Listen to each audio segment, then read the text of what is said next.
We've done videos on this before, aka Powders, but today for WILDSTORM Wednesday, let's remind ourselves of how Jim Lee at one time was one of the greatest Captain America artists at. And it's WILDSTORM Wednesday! What is up, Jim Lee? Guys, we're still stuck in this TV on Jim Lee's desk. What's he doing? Reading Watchmen or something? AKAPAD here, guys, coming to you from Philadelphia, PA. WILDSTORM Wednesday. Now, we're going to, trust me, I can't wait. We're getting into WILDSTORM Rising, but before we do, just on this channel, we've been all about Captain America for a little bit of time. I want to bring you a WILDSTORM Wednesday proper episode, but I want to just illustrate to you guys, pun intended, what Jim Lee did with Captain America.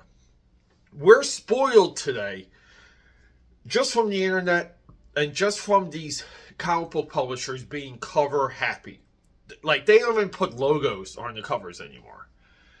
We constantly see high-end versions of our favorite characters. Masterfully rendered, painted. It doesn't even, it's like the A, B, C, D, E, F, G list characters get this superstar treatment. But at one time, for Captain America, we're in the 90s. No hot sauce touched them. There's no stained out image. There's not even a landmark storyline in 10 years. But then Heroes Reborn comes. And we get Rob Liefeld. I always enjoyed it. But the rest of the industry, the rest of the readership, the rest of fandom at the time, fully, wholeheartedly rejected Rob Liefeld ever touching Captain America. But we get Jim Lee drawing Captain America in Fantastic Four Volume 2. This issue, let me grab it right here. And previously, Jim Lee draws Captain America with this issue. I believe it's 248. Now, we're going to look at the black and white version that's available in Essential X-Men Volume 10, which I'm grateful to have, because this used to be like a $300 volume. It's now like a $100 volume, and I still reject that. And why are we doing this? Because we have to admire Jim Lee's work ethic. When he sits down to render a character, it's like he's all gas. He's all go and no quit. He wants to put the Jim Lee signature, his name, on that character, so much so you cannot imagine that character drawn by anyone else. This is a part of his work ethic that we see throughout WILDSTORM Productions until it starts to fracture. And yes, we go back to WILDSTORM Rising, because post WILDSTORM Rising, it fractured. The quality dropped. But at one time, everything Jim Lee did, it was top 5, top 10. His contemporaries through WILDSTORM echoed that. They were the studio. More popular, more impactful than Top Cow. They were destroying Chaos Comics, that was mostly a bad girl company at the time. But then it all went away. Part of this channel, part of WILDSTORM Wednesdays, is we analyze that. But Jim Lee's work ethic got into everyone he worked around. And it's his rendering of basic characters you would never imagine rendered in such a way. Rendered in a in-your-face, perfect symmetry, pop style. Perfect shadowing, innovative cross-hatching, all of these things. And for the cross-hatching, we can thank his inker, Scott Williams. So let's have a look. And let's just appreciate what Jim Lee can do. And we're not going to talk about the stories. We're here for the artwork today on Wildstorm Wednesday. And now, when we hit the drawing table, I want to preview what we have coming next. And that will be this week. Because I feel like, we got to keep the Wildstorm chain going. And I want to do the Barry Windsor Smith Wildstorm Rising prologue. It's spectacular when you look at it. So, guys, let's hit the drawing table. Jim Lee, Captain America, let's go. All right, let me get back to the point. And welcome back, guys. Subscribe, support, leave a comment, give me a little baby thumbs up if you're still in the video. The 90s wasn't not a kind time for Captain America. It just wasn't. You had like somewhat of a Dave Hoover era. You had like somewhat of a failed big idea era. We're talking about Cap Wolf, Armor Cap, where he breaks his back. And it goes on and on. But no one that was considered an industry leader came through the character. And Captain America kind of like blurred in the realms of forgetfulness. And then Heroes Reborn comes along.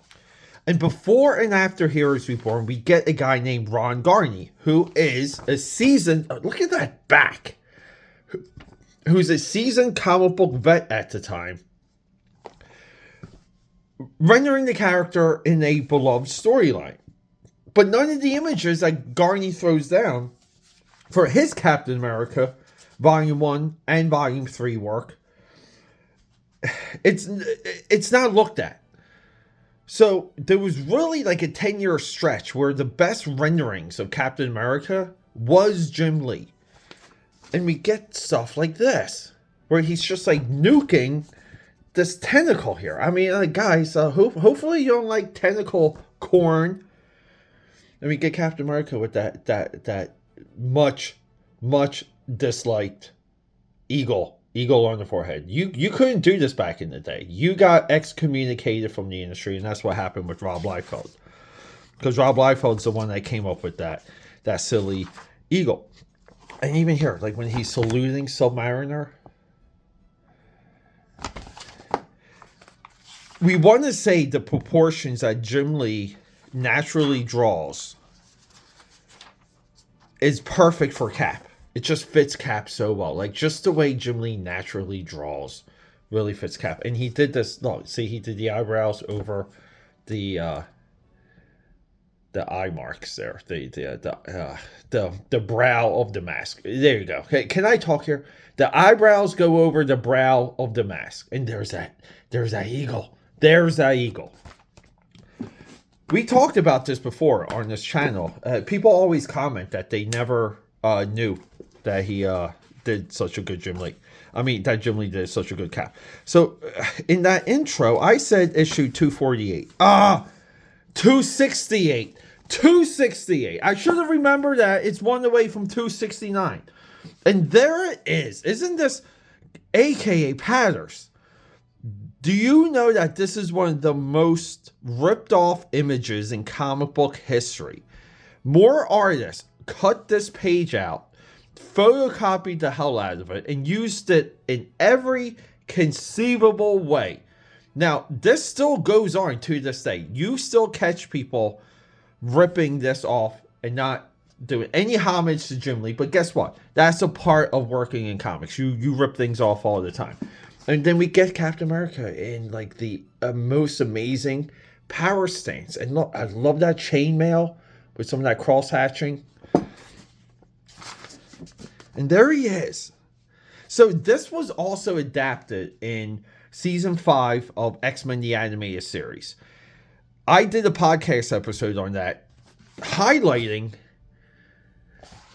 the way how this story, and when it's animated, it reaches a broader audience, but how this story started to like close the rings of the Marvel Universe, where you can just, in the past, put characters together and say that they had this adventure. So it's a retcon, but it's also canon. That's why we love comics. And look at this. Look at this Cap. This is Captain America. Any artist moving forward looks and copies these proportions. Now, We had guys like Mike Zeck. We had guys like Ron Lim. We had luminaries touch the character in the late 80s and through the 90s. But not quite like this. We're just flipping through looking for a Cappy Cap. Now, he should have, right, I want to say, does he have another panel or two? I know he's got, yeah, this one. Now, this here, kind of, like, it always reminded me of when he's doing the shuriken here. He's got the shuriken. Where is it at? Where's that tentacle page? We don't even know. Where is that tentacle page? Is it right here? Right here. See, it's almost like an animatic, right? Where he just, like, you can kind of, if you flip this from the back and put the camera, like, right here, you get this pose. I don't know. There's, like, a symmetry there, aka Padders. And look, right there. Look at that cross-hatching. When you see it in black and white, it really makes you question where does the penciling end and the inking begin. And we know they were full studio system even in this. So Jim Lee, it wasn't just Jim Lee on these pages. It just wasn't. We know guys like Will Spertasio and other individuals were well within this with Homage Studios at this time. And even this, like that, like just ripped off, but you know. We're here for Cap. Look, fixing the shield. Like, always drawing in character. And Jim Lee's so good. He does these, like under crotch shadowing here. Guys, do not focus on my dirty nail. I apologize. Sometimes we come here straight from the work, and that's Philly filth on my hand. Okay, maybe this is a one non-Cap post, right? How do we handle Captain America opening a car door and talking to Wolverine? Well, we do the best we can, but I like that shadowing, the shading on the shield, and there he is. So this is like, it's just interesting to see Jim Lee with some growth, right? Like, how does it, and when you say Jim Lee, the caveat is you're talking about the studio that Jim Lee is in, because Jim Lee is a studio guy. I'm trying to get a halfway decent close-up. I know we had one here, right? I know we had one here. Let's get this. Let's find it. We're looking. We're looking. Where is it? It's not here. I just wanted to compare you know, I guess like we don't get too much.